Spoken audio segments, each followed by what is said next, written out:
Guys, જય માતાજી। જો આજે ઢોકળીની શાક બનાવું છું હું, તો તમને લોકોને કેવું લાગે તો કહેજો કમેન્ટ બોક્સમાં એ ઢોકળીનું શાક ભાવે કે ના ભાવે।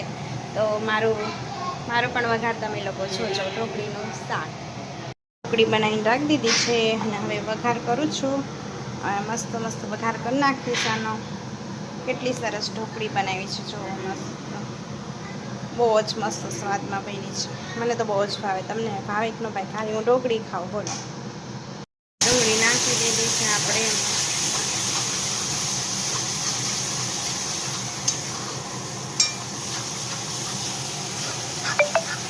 ડુંગળીને બધું નાખીને પછી વઘાર કરી નાખવાનો। પહેલાં ડુંગળીનો વઘાર કરી નાખવાનો મસ્ત। તો તમને લોકોને ઢોકળીનું શાક ભાવે કે ના ભાવે કહેજો તો ખરી। આજે મસ્ત મસ્ત ઢોકળી બની રહી છે, તો તમે લોકો આવજો, બધાને જેને જમવું હોય એ લોકો જમવા આવી જજો। મસ્ત મસ્ત બની રહ્યું છે સબ્જી મારી। હવે ડુંગળી ચડી જશે પછી આપણે એની અંદર બધા મસાલા નાખી દઈશું અને પછી આજે હું દહીંવાળું બનાવું। ક્યારેક અલગ ટમેટાવાળું બનાવું, દહીંવાળું બનાવીશ, હું દહીંવાળું બનાવીશ મસ્ત। તો તમે કન્ટિન્યુ વિડીયોમાં મારી સાથે જોડાયેલા રહેજો। આપણે લસણ મરચાં આદુની આ પેસ્ટ બનાવી છે અચકચરી, તે નાખી દઈશું આપણે એની અંદર। અને થોડુંક લસણ પણ નાખી દીધું છે મેં, થોડુંક આખું લસણ નાખ્યું છે કે મને બહુ ભાવે છે એટલા માટે મેં થોડુંક લસણ પણ નાખ્યું છે। ઢોકળી મસ્ત બનાવી છે, એટલી મસ્ત બની છે ઢોકળી, સ્વાદમાં પણ બહુ જ સરસ છે। ઢોકળી ખાઈને થોડી થોડી મસ્ત બની છે આજે ઢોકળી તો। મને તો બહુ ભાવે ખાઈ ઢોકળી, થોડી ખાવા માટે પણ બનાવું।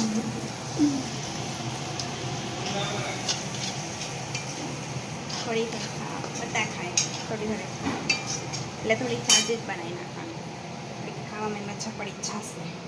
જો નાખી દીધું છે, ગરમ મસાલો પણ નાખી દીધો છે અને થોડોક ચાટ મસાલો પણ નાખી દીધો છે। પછી આ ઢોકળી જે આપણે બાફ્યું હોય એને જે પાણીમાં પલાળી દીધું તે નાખી દેવાનું પાણી।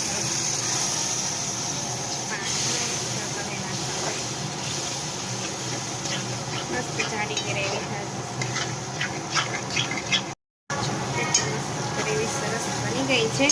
જો કેટલી સરસ ગ્રેવી બની ગઈ છે નવી। પાણી લઈએ અને પાણી પછી નાખી દઈશું અંદર। બધા એવું કહે છે કે અવાજ બહુ ધીમો આવે છે, પણ મારે અવાજ બહુ, હવે થોડુંક પાણી નાખી દઈશું આપણે।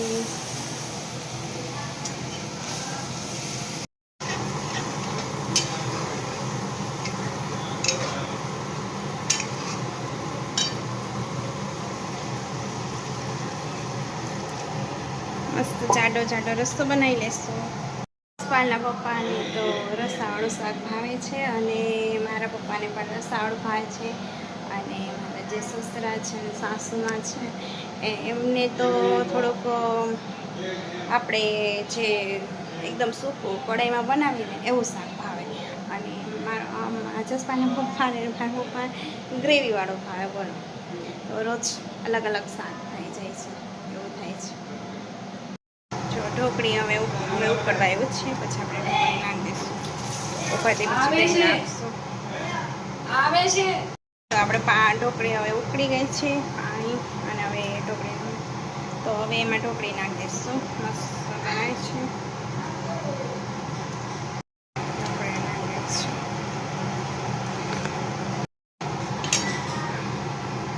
ઢોકળી નાખી દઈશું, બહુ હલાવશો નહીં નકર આપણી ઢોકળી તૂટી જશે, એટલા માટે ઢોકળી તૂટી જાય ને એના માટે હલાવવાની નહીં, પછી છે ને ધીમે ધીમે આમ કરી નાખશું।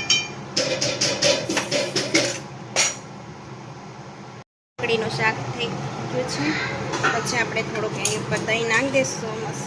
દહીં પણ બહુ મસ્ત છે અમૂલનું, હવે અંદર નાખી દઈશું મસ્ત મસ્ત। અને હવે આપણું શાક રેડી। તો એની સાથે મકાઈના રોટલા બહુ જ મસ્ત લાગે છે। તો અમે જે રોટલા બનાવી રહ્યા છે મકાઈના, જો મકાઈનો લોટ આવો હોય વ્હાઈટ વ્હાઈટ એકદમ,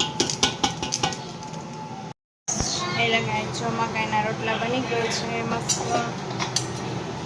ને આપણે શાક હારે ખાઈ લઈશું. મસ્ત રોટલો બને છે, એક બાજરીનો રોટલો બની રહ્યો છે અને આ મકાઈનો રોટલો છે. ઢોકળીનું શાક હારે મકાઈનો રોટલો બહુ મસ્ત લાગે છે. હેલો ગાઈસ, જય માતાજી. કેમ છો બધા મજામાં છો? હું પણ મજામાં જ છું. તો વિડીયોની શરૂઆત આપણે કરી દઈએ, તો કન્ટિન્યુ મારી સાથે વિડીયોમાં જોડાયેલા રહેજો. ગુવાની સબ્જી બનાવી નાખી છે આપણે, ગુવાર બનાવી રહ્યા છીએ. પછી રસોઈ બનાવી લઈએ આપણે. સવારમાં ગુવાની સબ્જી બનાવું છું.